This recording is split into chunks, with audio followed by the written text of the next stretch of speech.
Calon Kapolri yang sudah dikukuhkan Komjen Listio Sigit Prabowo membuat sejumlah gebrakan. Dia akan mewajibkan anggota Polri untuk mempelajari Kitab Kuning demi mencegah radikalisme dan terorisme. Selain itu, Komjen Listio Sigit juga akan menghidupkan kembali pasukan pengamanan masyarakat Swakarsa atau PAM Swakarsa. Tujuannya untuk memelihara keamanan dan ketertiban masyarakat. Ya, apakah hal yang krusial sehingga radikalisme dan terorisme harus dicegah di tubuh Polri?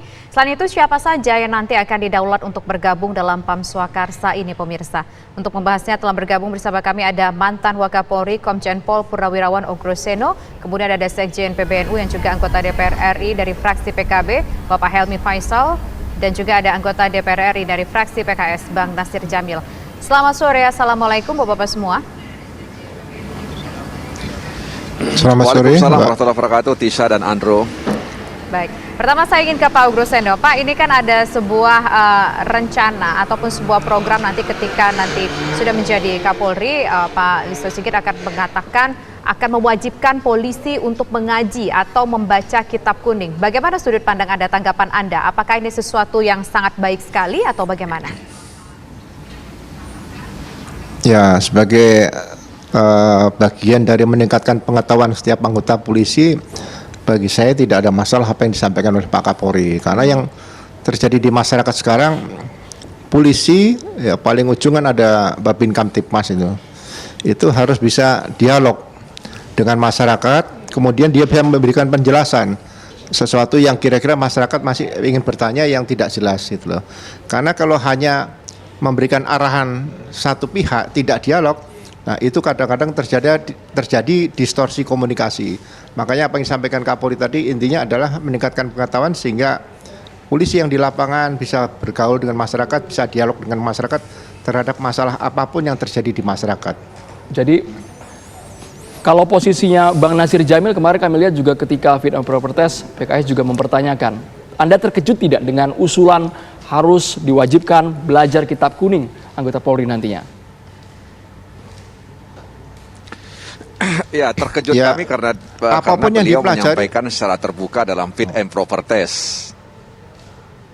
Silakan Bang Nasir Jamil dilanjutkan. Oh ya, keterkejutan kami karena beliau menyampaikannya secara terbuka di depan forum fit and proper test calon Kapolri kemarin di Komisi 3 DPR RI. Dan tentu saja Kitab Kuning ini identik dengan dunia pesantren. Nah, kalau pesantren pasti ada ulama, ada kiai, dan ada santri. Nah, itu artinya apa? Itu artinya bahwa Kapolri, ya, Pak Sigit cukup cukup bagus menarasikan hal ini. Karena kita juga kita tahu bahwa juga ada informasi-informasi seolah-olah ada beberapa pesantren menjadi tempat pusat berkembangnya, suburnya paham-paham radikalisme yang menjurus kepada aksi-aksi terorisme.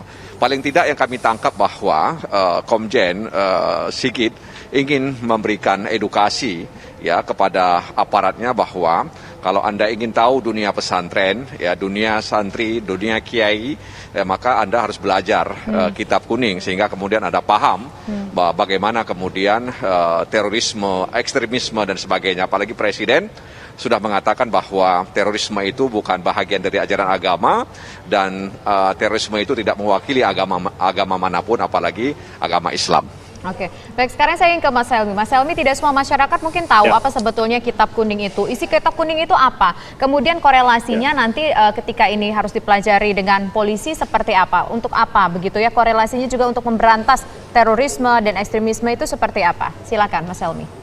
Ya, yang pertama saya ingin menyampaikan dulu salut kepada Pak Kapolri yang baru yang mewajibkan para polisi untuk belajar Kitab Kuning, meskipun nanti tidak harus bisa membaca Kitab Kuning ya, paling tidak memahami ya.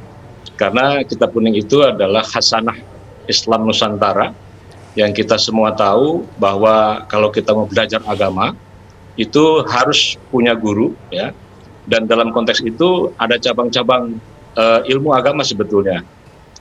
Pertama, kita tahu bahwa pengkategoriannya ada yang masuk dalam kategori kajian-kajian akidah, tauhid, seperti kitab Fathul Majid, ya.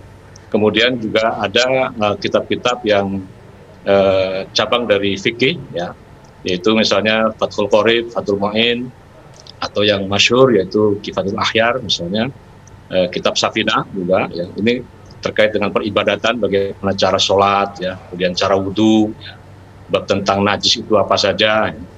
Kemudian juga bab tentang muamalah, ya, tentang keseharian. Kemudian yang ketiga ini mempelajari tentang akhlak, tasawuf. Biasanya kitab-kitab seperti Ihya Ulumuddin, kemudian juga Al-Hikam. Nah, ini cabang-cabang ilmu yang kita pelajari di pesantren yang ini banyak sekali, ya.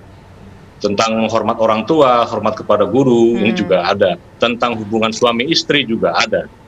Jadi lengkap sekali khazanah Islam yang dimiliki oleh para ulama kita. Nah, sebelum Indonesia berdiri, ini sudah dipelajari di berbagai macam pesantren dan melahirkan apa yang disebut sebagai bahwa Indonesia ini adalah masyarakatnya selain beragama juga taat kepada peraturan sebagai warga negara.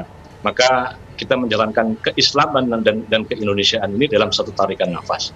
Nah, ini kita semua tahu bahwa Islam di Indonesia ini telah menjadi teladan bagi seluruh negara-negara di dunia, di mana kita memiliki begitu banyak perbedaan agama, perbedaan budaya, perbedaan suku, ras, golongan, adat istiadat, tapi kita dapat mencerminkan harmoni satu dengan yang lain, saling menghormati satu dengan yang lain. Kita bisa melihat masyarakat Hindu di Bali menjalankan peribadatannya, kepercayaannya, masyarakat Islam sebagai mayoritas tidak mengganggu. Baik. Kita bisa melihat masyarakat Kristen, Katolik di Indonesia Timur, kita tidak mengganggu. Dan kita semua tahu bahwa paham-paham radikalisme dan terorisme itu adalah paham-paham transnasional yang datang dari luar. Nah, kesadaran ini harus dibangun oleh para penegak aparat keamanan polisi untuk bersama-sama menghidupkan kembali khazanah. Baik, Mas Helmi, poinnya sudah kita dapat. Oleh kita. Ya. Baik. Kita ke Pak Ugroseno. Pak Ugroseno, menurut Anda apakah tepat sekali ini ditujukan kepada Polri? Karena kalau kita tahu kitab kuning identik dengan para santri, itu hal yang biasa. Tapi kalau untuk Polri, cara-cara baru seperti ini, Pak Ugroseno, tujuannya apa sebenarnya? Kalau hanya menangkal radikalisme, ekstremisme, dan juga terorisme ini? Ya, polisi kan berhadapan dengan masyarakat 24 jam di lapangan. Sehingga kalau ada suatu pertanyaan, masyarakat bertanya, dialog yang berkaitan dengan agama, polisi tidak bisa menghindar. Justru belajar semua ilmu agama apapun di sini, ya khususnya tentang buku kuning tadi, polisi bisa menjawab. Sebagai contoh, waktu saya masih Kapolda Sumut, ada kelompok perampokan bank CIMB.